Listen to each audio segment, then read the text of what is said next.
শুভ সকাল বন্ধুরা, কেমন আছো? তো আশা করছি অনেকটাই ভালো আছো, আর আমরাও অনেক অনেক ভালো আছি। তো অনেক দিন ভিডিও দিতে পারিনি, কেননা এখানে এত পরিমাণে গরম। মানে 41 ডিগ্রি থেকে সকাল 6টার থেকে প্রায় 39 ডিগ্রি থেকে শুরু হয়, আর প্রায় বিকেল 4টে পর্যন্ত 44 ডিগ্রি থাকে তাপমাত্রা। তো সেই কারণে আর ভিডিও দিতে পারিনি, গরমেও ভালো লাগতো না। তো ভিডিও দিয়েছি, শর্ট ভিডিও। আর ভিডিওটা দেখতে থাকো। আর সকালবেলা আমাদের স্নান টান সব কিছু কমপ্লিট হয়ে গেছে, তাও দেখো একেবারে পুরো ঘেমে জল হয়ে গেছি।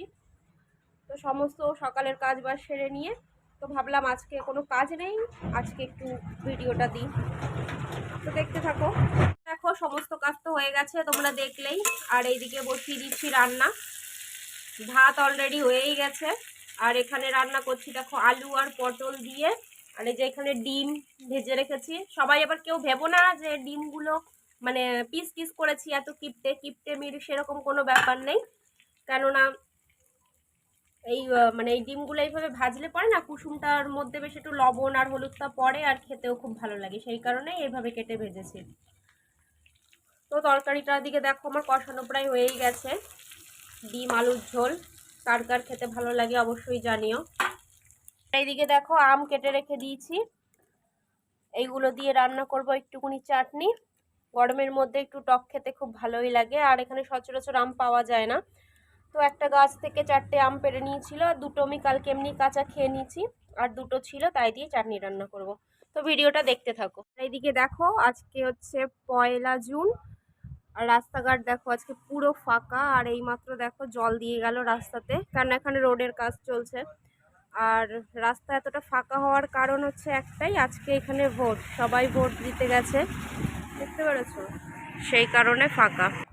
আর এইদিকে দেখো রোদের তেজটাও কতটা, প্রচুর। এত সকাল মানে 8টাও বেজে পারেনি, এখনই এতটা তেজ। জানি না দুপুর পর্যন্ত কি হবে।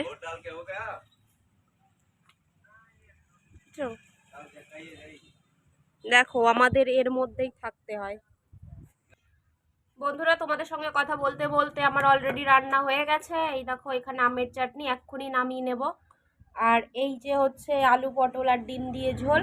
তো বরের খিদে পেয়ে গেছে, ততক্ষণ ওকে খেতে দিয়ে দিই। আর সেই সুযোগে আমি থালা বাসনগুলো ধুয়ে নিই, তো পরে খাবো।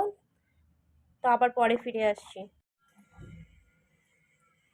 তো বন্ধুরা, এই যে দেখো আমি ওইখানে খেতে বসে পড়েছি, আর বরের ওদিকে খাওয়া হয়ে গেছে, আর আমার সমস্ত কাজও কমপ্লিট হয়ে গেছে, ঠিক আছে। আর আমরা হচ্ছে বাঙালি, আমাদের সকালবেলা এক থালা ভাত না হলে চলে না। তো তো সেই কারণে খেতে বসে পড়েছি। আর আমার ভিডিও করার কারণ হচ্ছে একটাই, অনেকে অনেক মাইন্ড নিতে পারো আমার ভিডিও করা নিয়ে, কিন্তু আমার ভিডিও করার কারণ হচ্ছে একটাই। সেটা হলো মানে অনেকেই জানো আমরা কলকাতার বাইরে থাকি, ঠিক আছে, হয়তো অনেকেও জানো না। এইবার সেই কারণে হচ্ছে আমাদের আত্মীয় পরিজন মানে কাছের মানুষদের সাথে মানে আমরা দেখতে পারি না বা তাদের সাথে কথা বলতে পারি না। এখানে আমি আর আমার বরই থাকি। আর এখানটা হচ্ছে মানে এখানের ভাষাগুলো না আমরা বুঝি না, ঠিক আছে। এখানে হিন্দি হলে তাও একটু বুঝে নিতাম, আর এখানের ভাষা হচ্ছে ভোজপুরি। সেই কারণে আমি সেরকম মানে হয়তো বুঝি, বলতে পারি না। থাকতে থাকতে আরও শিখে যাব। তো আর আমরা একটু মানে রোডের পাশে থাকি, গ্রামের ভেতরে থাকলে হয়তো এই বাড়ি সেই বাড়ি একটু যে গল্প টল্প করে ভাষা বুঝে যেতাম, কিন্তু সেইগুলোও যেতে পারি না, ঠিক আছে। সেই কারণেই আমার ভিডিও করা, যাতে মানে ভাইরাল হব বা টাকা ইনকাম করব ভিডিও করে, সেরকম কোনো মনোভাবনা নেই। জাস্ট টাইম পাস আর একটু মনটা ভালো লাগে, ঠিক আছে, এইটুকুই। একটু ফোন নিয়েই পড়ে থাকি। বর তো আছেই, ঠিক আছে, বর তো কাজ বাজ করে, আর আমিও করি, কিন্তু তবুও একটু মানে ফোনে একটু ভিডিও দেখি বা একটু ভিডিও বানাই, এইটাই জাস্ট, আর কিছু না, ঠিক আছে। সেই জন্যই আমার ভিডিও করা। তো যাই হোক, আমিও খাচ্ছি